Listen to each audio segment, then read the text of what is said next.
നമസ്കാരം. മലയാളി വാർത്തയിലേക്ക് സ്വാഗതം.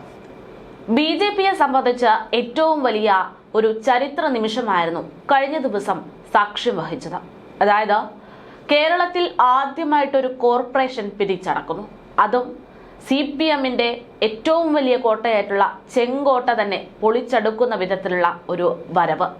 അത്തരമൊരു വരവിൽ BJP പ്രവർത്തകർ, BJPക്കാർ ഒന്നടങ്കം ആഘോഷമാക്കുന്ന മണിക്കൂറുകളിലും ചില അസ്വാരസ്യങ്ങൾ ഉണ്ടായിട്ടുണ്ട്.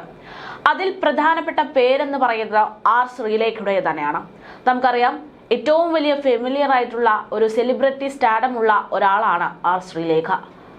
അവർ വഹിച്ചിട്ടുള്ള ഉന്നത പദവി, അതേപോലെ തന്നെ അവർ കൈകാര്യം ചെയ്തിട്ടുള്ള ഓരോ കേസുകൾ, സ്ഥാനങ്ങൾ, അതൊക്കെ തന്നെയാണ് R ശ്രീലേഖയെ ഇത്തരത്തിൽ സെലിബ്രിറ്റി കാൻഡിഡേറ്റ് ആയിട്ട് മാറ്റിയത്. R ശ്രീലേഖയെ മത്സരിപ്പിക്കുമ്പോൾ BJP പറഞ്ഞിരുന്നത് ഒരു പക്ഷേ തിരുവനന്തപുരത്തിന്റെ മേയർ സ്ഥാനാർത്ഥിയായിട്ട് R ശ്രീലേഖയുണ്ടാകുമെന്നായിരുന്നു. അതൊരു സർപ്രൈസാണ്. BJP നിർണായകമായിട്ടുള്ള തീരുമാനത്തിലേക്കാണ് കടക്കുന്നത് എന്നൊക്കെയുള്ള സൂചനകൾ പുറത്തു വരുമ്പോഴും R ശ്രീലേഖയുടെ പേര് തന്നെയാണ് ഉയർന്നു കേട്ടത്. പക്ഷേ അപ്രതീക്ഷിതമായിട്ട് മേയർ സ്ഥാനാർത്ഥി മത്സരത്തിന്റെ തൊട്ട് മണിക്കൂറുകൾക്ക് മുമ്പാണ് BJPയുടെ സ്ഥാനാർത്ഥിയായിട്ട് ഈ പറയുന്ന VV രാജേഷും അതേപോലെ തന്നെ ഡെപ്യൂട്ടി മേയറായിട്ട് ആശാനാഥുമായിരിക്കും എന്നുള്ള ഔദ്യോഗിക പ്രഖ്യാപനമുണ്ടായത്.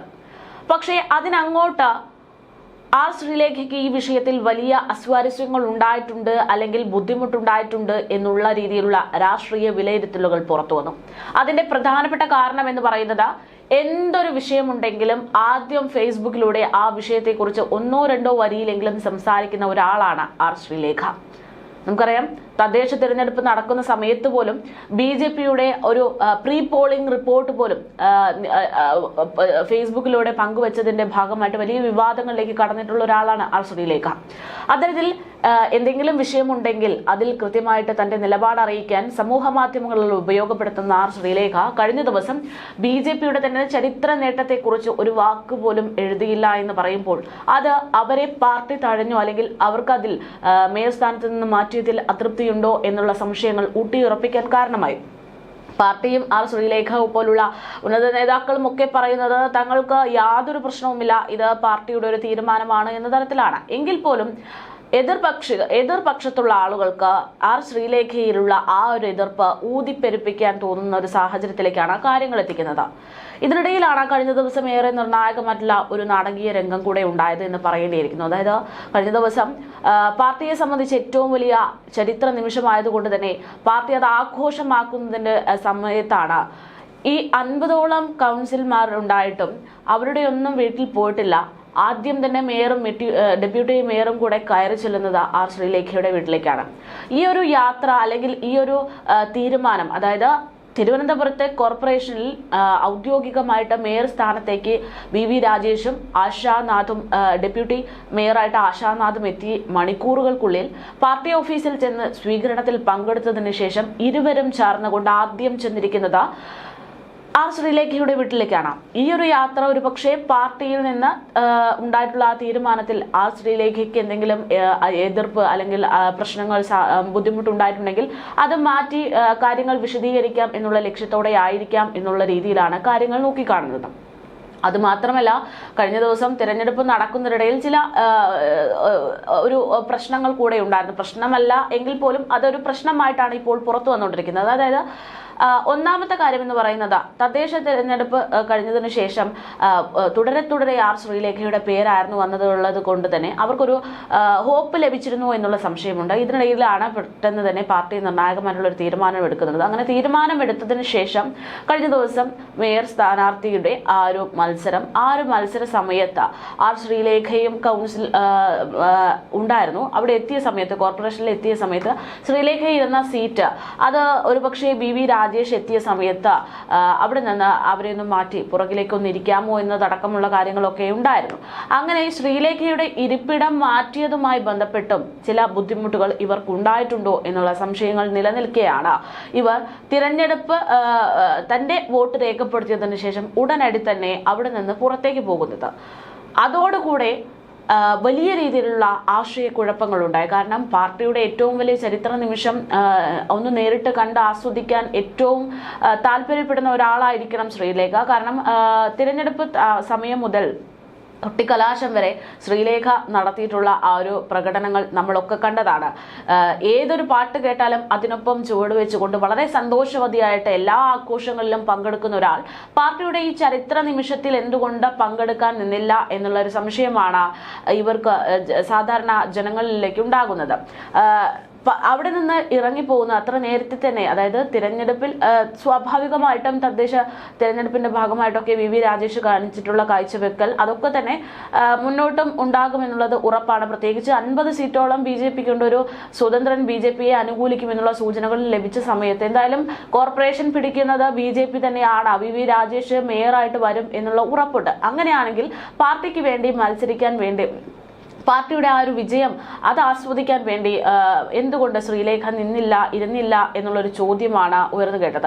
അവർ പറയുന്നത് അവർക്ക് അവരുടെ പേഴ്സണൽ ആയിട്ടുള്ള ഒരു ചടങ്ങിൽ പങ്കെടുക്കാനുണ്ട്, അതിന്റെ ഭാഗമായിട്ടാണ് താൻ നേരത്തെ അവിടെ നിന്ന് ഇറങ്ങിയത് എന്നുള്ളതാണെങ്കിലും ഇത് രാഷ്ട്രീയ കേരളത്തിൽ ആർ ശ്രീലേഖയെ ഈ പറയുന്നത് പോലെ സ്ഥാനാർത്ഥിത്വത്തിൽ നിന്ന് മാറ്റി നിർത്തിയതിലുള്ള അഭിപ്രായ വ്യത്യാസമുണ്ടായതുകൊണ്ട് മാത്രം ഉണ്ടായിട്ടുള്ള ഒരു തന്റെ ഒരു വിയോജിപ്പ് അറിയിക്കുന്ന ഒരു രീതിയാണ് എന്ന രീതിയിലാണ് ഇതിനെ നോക്കിക്കാണുന്നത്. എന്തായാലും ഇത്തരത്തിൽ വലിയൊരു സംശയങ്ങൾ നിലനിൽക്കുമ്പോഴാണ് കഴിഞ്ഞ ദിവസം വളരെ നിർണായകമായിട്ടുള്ള തീരുമാനം BJP എടുക്കുന്നത്. ആർ ശ്രീലേഖയുടെ വീട്ടിലേക്ക് ചെല്ലുന്നു. അവിടെ നിന്ന് മേയറും അതുപോലെ തന്നെ ഡെപ്യൂട്ടി മേയറും മറ്റു പാർട്ടി പ്രവർത്തകരും ചേർന്ന് ചർച്ച നടത്തി സംസാരമൊക്കെ ഉണ്ടാകുകയാണ്. എന്തായാലും മേയർ ചുമതലയേറ്റ് ചടങ്ങ് നടക്കുന്നതിനിടെ അത് ബഹിഷ്കരിച്ച് ഇറങ്ങിപ്പോയി എന്ന തരത്തിലാണ് ആർ ശ്രീലേഖ വോട്ട് രേഖപ്പെടുത്തിയതിനു ശേഷം കോർപ്പറേഷനിൽ നിന്ന് മറ്റു പരിപാടികളിലേക്ക് പോയതിനെ ഇപ്പോൾ വ്യാഖ്യാനിക്കപ്പെടുന്നത്. മേയറായി VV രാജേഷ് ചുമതലയേറ്റ് തൊട്ടു പിന്നാലെയായിരുന്നു ഡെപ്യൂട്ടി മേയർ ആശാനാഥ് സത്യവാചകം ചൊല്ലുന്നതിനിടയിൽ ശ്രീലേഖ പുറത്തേക്ക് ഇറങ്ങിപ്പോകുന്നത്. BJPക്ക് സംസ്ഥാനത്ത് ആദ്യമായിട്ട് ലഭിച്ച കോർപ്പറേഷനിൽ മേയർ സ്ഥാനത്തേക്ക് വിവിധ ഗ്രൂപ്പുകളുടെ നേതൃത്വത്തിൽ പല പേരുകൾ ഉയർന്നു വന്നിരിക്കുന്ന സാഹചര്യമായിരുന്നു. രാജീവ് ചന്ദ്രശേഖറിന്റെ നോമിനിയായ ആർ ശ്രീലേഖയെ കേന്ദ്ര നേതൃത്വത്തിന്റെ പിന്തുണയോടെയാണ് V മുരളീധരന്റെ വിഭാഗം വിട്ടിയത് എന്നതടക്കമാണ് ഈ ഒരു സ്ഥാനാർത്ഥി മാറ്റത്തെക്കുറിച്ച് രാഷ്ട്രീയ കേരളം വിലയിരുത്തുന്നത്. RSSന്റെ പിന്തുണയും ഉറപ്പായതോടെയാണ് VV രാജേഷിന് നറുക്കുവീഴുന്നത്. അതേസമയത്ത് VV രാജേഷിന്റെ ഒരു മേയർ സ്ഥാനാർത്ഥിത്വം അത് ജനങ്ങൾക്കും വളരെയധികം ആശ്വാസകരമായിരുന്നു. കാരണം VV രാജേഷിനെ സംബന്ധിച്ച് അദ്ദേഹത്തിന്റെ എക്സ്പീരിയൻസ് രാഷ്ട്രീയ പ്രവർത്തനങ്ങളിലും സാമൂഹിക പ്രവർത്തനങ്ങളിലുമുള്ള എക്സ്പീരിയൻസ് അത് ഒരുപാട് ജനങ്ങൾക്ക് പ്രതീക്ഷ നൽകിയിട്ടുണ്ട്. എന്തായാലും ഇങ്ങനെ നിൽക്കുന്ന ഒരു സാഹചര്യത്തിലാണ് പാലുകാച്ചൽ ചടങ്ങിൽ പങ്കെടുക്കാനുണ്ട് എന്ന് പറഞ്ഞുകൊണ്ട് VV രാജേഷിന്റെ ആ ഒരു വിജയം ആഘോഷിക്കുന്നതിന് മുമ്പ് തന്നെ ആർ ശ്രീലേഖ കോർപ്പറേഷൻ വിട്ടുപോകുന്നത്. ഉച്ചയ്ക്ക് ശേഷം ഡെപ്യൂട്ടി മേയർ തിരഞ്ഞെടുപ്പിന്റെ സമയത്ത് തിരികെ എത്തിയ ശ്രീലേഖ അതൃപ്തി വ്യക്തമാക്കുന്ന തരത്തിലാണ് കൗൺസിൽ ഹാളിൽ നേതാക്കളോടൊക്കെ പെരുമാറിയത് എന്നും പറയുന്നുണ്ട്. അതിന്റെ പ്രധാനപ്പെട്ട കാരണം എന്ന് പറയുന്നത് അവരുടെ മുഖത്തുള്ള ഒരു എക്സ്പ്രഷനാണ്. എത്രയൊക്കെ ആണെങ്കിലും രാഷ്ട്രീയത്തിലേക്ക് ഇറങ്ങിയതേ ഉള്ളൂ. അതുകൊണ്ട് തന്നെ അവരുടെ മുഖത്തുള്ള ആ ഒരു എക്സ്പ്രഷൻസ് ഒക്കെ കൺട്രോൾ ചെയ്യാൻ, അല്ലെങ്കിൽ തന്റെ ഉള്ളിൽ ഒരു വിയോജിപ്പുണ്ടെങ്കിൽ അത് പുറത്ത് കാണിക്കാതെ പാർട്ടിക്ക് ഒരു പ്രശ്നമാകാതിരിക്കാനുള്ള കഴിവൊന്നും ആ ശ്രീലേഖയെ സംബന്ധിച്ചില്ല എന്നതൊക്കെയാണ് ഈ ഒരു വിഷയവുമായി ബന്ധപ്പെട്ട് ഇപ്പോൾ പുറത്തു വരുന്ന കമന്റുകൾ. എന്തായാലും ഇത്തരത്തിൽ ശ്രീലേഖയുടെ കാര്യത്തിൽ ഉണ്ടായിട്ടുള്ള പാർട്ടിയുടെ തീരുമാനത്തിൽ എന്താണ് സംഭവിച്ചത് എന്നതടക്കമാണ് ജനങ്ങൾ ഉറ്റുനോക്കുന്നത്. അതേസമയത്ത് BJPക്കുള്ളിൽ കല്ലുകടിയാണ് എന്നതൊക്കെയാണ് ഈ വിഷയവുമായി ബന്ധപ്പെട്ട രാഷ്ട്രീയ കേരളം ചർച്ച ചെയ്യുന്നത്. എന്തായാലും BJP സംസ്ഥാന കമ്മിറ്റി ഓഫീസിലെ സ്വീകരണത്തിന് ശേഷം മേയർ VV രാജേഷും ഡെപ്യൂട്ടി മേയർ ആശാനാഥും നേരെ ശ്രീലേഖയുടെ വീട്ടിലേക്ക് പോയി അവരെ സമാധാനിപ്പിക്കാനുള്ള തീരുമാനങ്ങളൊക്കെ എടുത്തു എന്നുള്ളതാണ് ഇപ്പോൾ പുറത്തു വരുന്ന അല്ലെങ്കിൽ ചർച്ച ചെയ്യപ്പെടുന്ന രാഷ്ട്രീയ വിഷയം. പ്രതിഷേധത്തിന്റെ മഞ്ഞൊരുക്കുകയും ഒപ്പം നിൽക്കുകയുമായിരുന്നു ഇതിന്റെ ലക്ഷ്യം എന്നൊക്കെയാണ് പറയുന്നത്. സ്ഥാനമേറ്റ ശേഷം പ്രമുഖരെ സന്ദർശിക്കുന്നതിന്റെ ഭാഗമായിട്ടാണ് ശ്രീലേഖയെ കാണാൻ എത്തിയത് എന്ന് ഈ ഒരു സമയത്ത് തന്നെ VV രാജേഷ് വ്യക്തമാക്കിയിട്ടുണ്ടെങ്കിലും രാഷ്ട്രീയ കേരളം ഇത്തരത്തിൽ ശ്രീലേഖയുടെ ഒരു പ്രശ്നം അല്ലെങ്കിൽ അവർക്കുണ്ടായിട്ടുള്ള ഒരു ബുദ്ധിമുട്ട് അതിനെ മാറ്റാനുള്ള ശ്രമമാണ് എന്നാണ് വിലയിരുത്തുന്നത്. തിരുവനന്തപുരം കോർപ്പറേഷൻ മേയർ സ്ഥാനത്തേക്ക് VV രാജേഷിനൊപ്പം പരിഗണിച്ച മുൻ DGP ആയിരുന്നു ശ്രീലേഖ. BJPയുടെ പുതിയ പദവി നൽകും എന്നുള്ളതാണ് ഇതിനുശേഷം ഇപ്പോൾ പുറത്തുവരുന്ന സൂചനകളും. പാർട്ടിയുടെ ഭാരവാഹി സ്ഥാനങ്ങൾക്ക് പുറത്ത് ഏതെങ്കിലും പദവിയിലേക്ക് ഇവരെ പരിഗണിക്കപ്പെടും എന്നുള്ളതാണ് നിലവിൽ പുറത്തുവരുന്ന സൂചനകൾ. മേയർ സ്ഥാനം ആർക്ക് നൽകും എന്നതിൽ ആദ്യം തുടക്കത്തിൽ തന്നെ വലിയ രീതിയിലുള്ള സംശയങ്ങൾ പാർട്ടിക്കകത്തുണ്ടായിരുന്നു എന്നുള്ളതായിരുന്നു ഈ തിരഞ്ഞെടുപ്പ് സ്ഥാനാർത്ഥിയെ കുറിച്ചുള്ള പ്രഖ്യാപനം വൈകുന്നതിനിടെ രാഷ്ട്രീയ കേരളം ചർച്ച ചെയ്തത്. മേയർ സ്ഥാനം ശ്രീലേഖയ്ക്ക് നൽകണമെന്നൊരു വിഭാഗം നിലപാടെടുത്തെങ്കിലും മറ്റൊരു വിഭാഗം പിന്നീട് മുതിർന്ന നേതാക്കളും RSSും VV രാജേഷിനായിട്ട് നിലനിൽക്കുന്ന സാഹചര്യത്തിലേക്ക് കാര്യങ്ങൾ എത്തുകയായിരുന്നു. ഇതോടെയാണ് കേന്ദ്രത്തിന്റെ തീരുമാനമടക്കം വരുന്നത്. പദവി BJP കേന്ദ്ര ഘടകം തീരുമാനിക്കും എന്നതടക്കമുള്ള കാര്യങ്ങൾ പുറത്തു വന്നു. പിന്നീട് അത്തരമൊരു പ്രഖ്യാപനം കൂടെ ഉണ്ടാകുന്നു. VV രാജേഷിലേക്ക് കാര്യങ്ങൾ എത്തുകയായിരുന്നു. 2024 ഒക്ടോബറിലാണ് ശ്രീലേഖ BJPയിലേക്ക് ചേരുന്നത്. രാജീവ് ചന്ദ്രശേഖർ പ്രസിഡന്റായ ശേഷം നടന്ന പുനഃസംഘടനയിൽ അവരെ വൈസ് പ്രസിഡന്റാക്കി മാറ്റുകയായിരുന്നു. രാഷ്ട്രീയ രംഗത്ത് കൂടുതൽ പ്രവർത്തന പാരമ്പര്യമുള്ളയാൾ മേയർ ആയാൽ മതി എന്നായിരുന്നു ഇതിനിടയിൽ RSSന്റെ നിലപാട്. ഇങ്ങനെയാണ് ശ്രീലേഖയുടെ പേര് പുറത്തേക്ക് അല്ലെങ്കിൽ മാറ്റി നിർത്തപ്പെടുന്നത്. VV രാജേഷിലേക്ക് കാര്യങ്ങൾ എത്തുന്നത്. ഏതായാലും പാർട്ടിക്കിടയിൽ തുടക്കത്തിൽ തന്നെ വലിയൊരു വെല്ലുവിളിയായിട്ട് ഈ ഒരു സ്ഥാനാർത്ഥിത്വത്തെ ചൊല്ലിയുള്ള പ്രശ്നങ്ങൾ ഉണ്ടോ എന്നുള്ള സംശയങ്ങൾ നിലനിൽക്കുകയാണ്. എങ്കിലും അതങ്ങോട്ട് രാഷ്ട്രീയപരമായിട്ട് മാറ്റി നിർത്തി കഴിഞ്ഞാൽ നിലവിലത്തെ സാഹചര്യത്തിൽ എന്താണ് മേയർ സ്ഥാനാർത്ഥി എന്നുള്ളതിനുപരി ഇപ്പോൾ മേയർ കസേരയിലേക്ക് കയറിയിരിക്കുകയാണ് VV രാജേഷ്. ഇനി അദ്ദേഹത്തിന്റെ പ്രവർത്തനങ്ങളാണ്. ഇത്രയും കാലം ഇവിടെ ഉണ്ടായിരുന്ന പ്രവർത്തനങ്ങളിൽ നിന്നും മാറി എന്താണ് പുതിയതായി ഇവിടെ ചെയ്യാൻ പോകുന്നത്, എന്താണ് ജനങ്ങൾ ഇനി പ്രതീക്ഷിക്കേണ്ടത്, അത് തുടങ്ങിയിട്ടുള്ള കാര്യങ്ങളാണ് ഇനി മുന്നോട്ടുള്ളത്. ജനങ്ങൾ വളരെ പ്രതീക്ഷയോടെ നിൽക്കുന്ന സാഹചര്യമാണ്. അതായത് ഇതുവരെ ഉണ്ടായിരുന്ന ഭരണത്തിൽ മികവുകൾ ഉണ്ടെങ്കിൽ പോലും അതിനേക്കാൾ കൂടുതൽ പിഴവുകൾ സംഭവിച്ചിട്ടുണ്ട് എന്നതുകൊണ്ട് തന്നെ അല്ലെങ്കിൽ ജനങ്ങൾക്ക് ആവശ്യമാവുന്ന തരത്തിലുള്ള കാര്യങ്ങളൊന്നും നടക്കാൻ ഉണ്ടായിട്ടില്ല എന്നതുകൊണ്ട് തന്നെ ജനങ്ങൾ ഒരുപാട് പ്രതീക്ഷയോടെയാണ് VV രാജേഷിനെ നോക്കിക്കാണുന്നത്. VV രാജേഷ് പറയുന്നത് പ്രകാരം ഇനി കേരളത്തിലെ പ്രധാനപ്പെട്ട സ്ഥലങ്ങളിൽ അല്ലെങ്കിൽ കേരളത്തിലെ പ്രധാനപ്പെട്ട ഈ പറയുന്ന വലിയ സ്ഥലം എന്ന് പറയുമ്പോൾ പെടുന്ന ഒന്നായിട്ട് 3-ൽ 1എങ്കിലുമായിട്ട് തിരുവനന്തപുരം കോർപ്പറേഷനെ കൊണ്ടുവരും. വികസിത കേന്ദ്രങ്ങളിൽ പ്രധാനപ്പെട്ട ഒരു സ്ഥലം എന്ന് പറയുന്നത് തിരുവനന്തപുരം ആക്കി മാറ്റാൻ താൻ ശ്രമിക്കുമെന്നൊക്കെയാണ് പറഞ്ഞിരിക്കുന്നത്. ഒരു വികസനം എന്നതിനേക്കാൾ ഉപരി സുസ്ഥിര വികസനമാണ് ഇതിലൂടെ തങ്ങൾ ഉദ്ദേശിക്കുന്നതെന്ന് BJP നേതൃത്വമൊക്കെ പറയുന്നുമുണ്ട്. എന്തായാലും വരുന്ന മാസത്തിൽ പ്രധാനമന്ത്രി കേരളത്തിലെത്തും. നിർണായകമായിട്ടുള്ള തീരുമാനം BJPക്ക് വേണ്ടി എടുക്കും. ഒരു ഫലപ്രഖ്യാപനം അല്ലെങ്കിൽ ഇത്രയും കാലം പ്ലാൻ ചെയ്തിട്ടുള്ള ഒരു തിരുവനന്തപുരത്തിന്റെ വികസന പദ്ധതികൾ അതെന്തൊക്കെയാണ് എന്നുള്ളത് പ്രധാനമന്ത്രി തന്നെ നേരിട്ട് പ്രഖ്യാപിക്കും എന്നുള്ളതൊക്കെയാണ് നിലവിൽ പുറത്തുവരുന്ന സൂചന.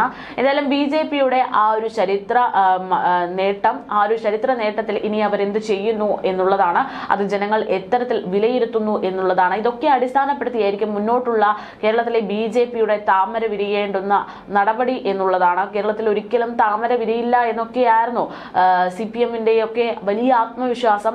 മേയർ ആര്യ രാജേന്ദ്രൻ അടക്കം ഈ വിഷയത്തിൽ ഇത്തരത്തിലൊരു പ്രഖ്യാപനം അല്ലെങ്കിൽ ഒരു തമാശ രൂപേണ ഒരിക്കൽ പറഞ്ഞിട്ടുമുണ്ട്. കേരളത്തിൽ തിരുവനന്തപുരത്തൊക്കെ താമര വിരിയിക്കാനുള്ള ശ്രമമൊക്കെ ആയിരുന്നു. പക്ഷെ ഇതൊന്നും നടക്കാൻ പോകുന്നില്ല എന്ന തരത്തിൽ. അപ്പോൾ അങ്ങനെയൊക്കെ പരാമർശങ്ങളും പരിഹാസങ്ങളും ഒക്കെ ഉള്ളയിടത്ത് നിന്ന് ഇപ്പോൾ ചരിത്രം മാറി BJPക്ക് താമര വിരിഞ്ഞിരിക്കുകയാണ്.